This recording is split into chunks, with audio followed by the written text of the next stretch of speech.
Yo, what's going on? Let's talk about how we bought our first house with a low down payment and we're no longer renters. It was like one of the most exciting things for me, as I know this sounds silly, as a man, I wanted to make a household for my wife, for my future family. I wanted to make sure we had a place to live, and it was ours. It's the American dream, right? So we decided we were going to start saving. We knew we needed a down payment. We didn't know how much.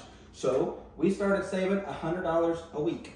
I saved 100 and she saved 100. And after 52 weeks on that 100 in the year, you should have $5,200. And she would have the same thing, $5,200.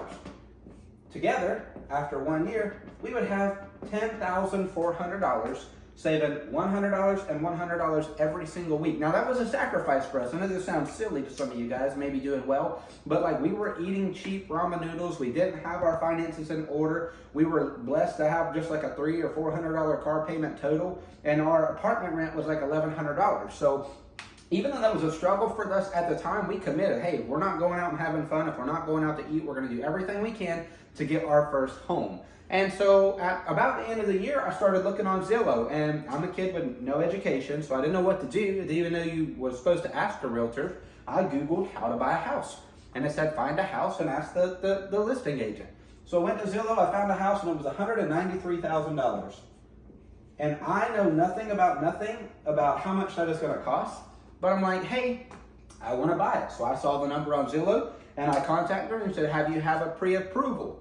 So I didn't even know what that was. Before I text back, I Googled pre-approval, right? And I called the first number. I said, hey, I need a pre-approval for this much money. Can you help me? And I didn't know what I was doing. I was just taking one foot in front of the other, right? And I know it sounds scary, but you can do this too. And he said, okay, well, can you send me your last 3 check stubs or bank statements? Can you send both of those in your last year W-2, your last 2 years if you have those in your job? I sent those to him, and he asked for my social, pulled my credit, and I had a score at that time. I was like a 600 credit score. My credit wasn't that good, but like everything, so there was nothing special about it. There's no reason we got it. And he said, okay, yep, I'll send you a pre-approval. So he emailed me a letter saying I'm good for this much money, right?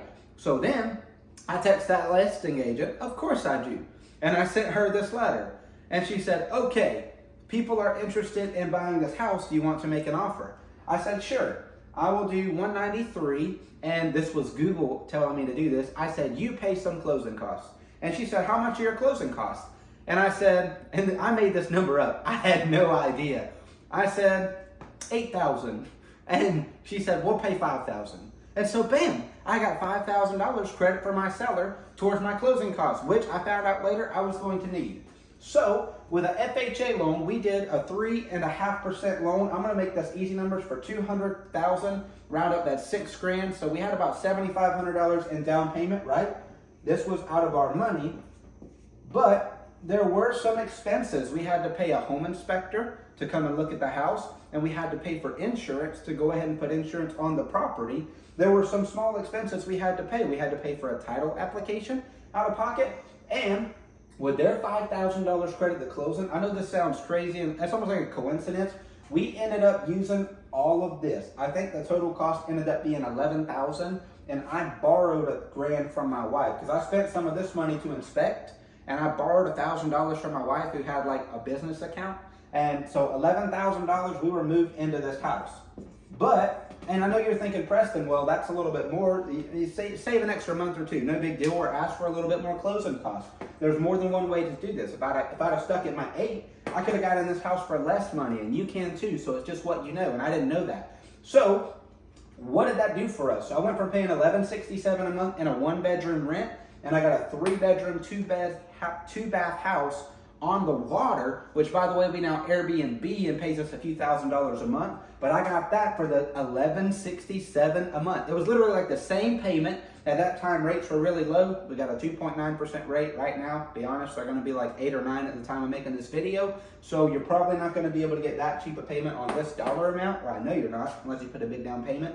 But you're never going to know unless you start asking questions. So what do you need to do first? If you want to buy a house, find a listing agent. Talk to them and say, who do you know? Who is your go-to for getting finance on first-time buyers?